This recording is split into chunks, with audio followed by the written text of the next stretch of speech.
Halo teman-teman, buka buku lagi. Nah, ini adalah buku yang wajib dibaca ya bagi yang suka sejarah Islam atau sejarah militer. Nah, ini buku tentang Khalid bin Walid. Ini salah satu tokoh militer terbesar sepanjang sejarah ya. Bagaimana tidak, dua imperium besar yaitu Persia dan Romawi diacak-acak sama orang ini. Ya, dikalahkan. Ini pertama kalinya bangsa Arab, kemudian yang dulu takut banget dengan Persia dan Romawi, akhirnya mengalahkannya itu. Yang satu di Iran, Irak, yang satu ya lagi di Syam atau sekarang tuh Palestina, Syria dan lain sebagainya gitu. Khalid bin Walid ini dulu di era Nabi Muhammad, awalnya dia ini musuhnya, ya, musuh Islam. Bahkan peperangan salah satu peperangan yang di mana umat Islam kalah, di mana Nabi Muhammad kalah itu di perang Uhud itu, dia ini yang mengalahkan gitu. Jadi ketika pasukan pemanah tidak disiplin, turun dari posnya, nah dihajar sama Khalid ini. Dia seorang kavaleri ya, berperang dengan naik kuda gitu.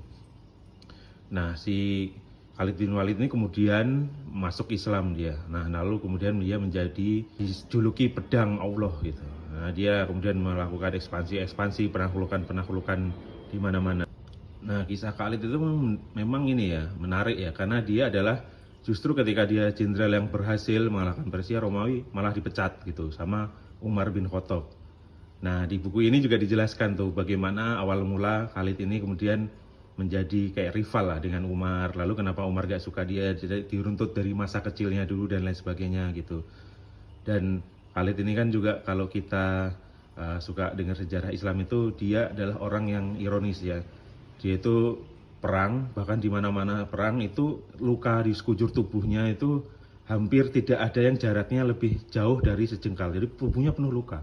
Dia mengharapkan meninggal syahid di medan pertempuran. Tapi ironisnya dia justru meninggal di ini ya, di ranjang gitu, dan itu membuat dia sedih gitu. Nah, buku ini diceritakan atau ditulis dengan baik sekali oleh AI Akram ini. Dia ini ya pakar penulis militer dan Islami lah gitu. Nah ini saya dulu beli buku ini karena baca banyak sekali rekomendasi buku ini yang dalam bahasa Inggris.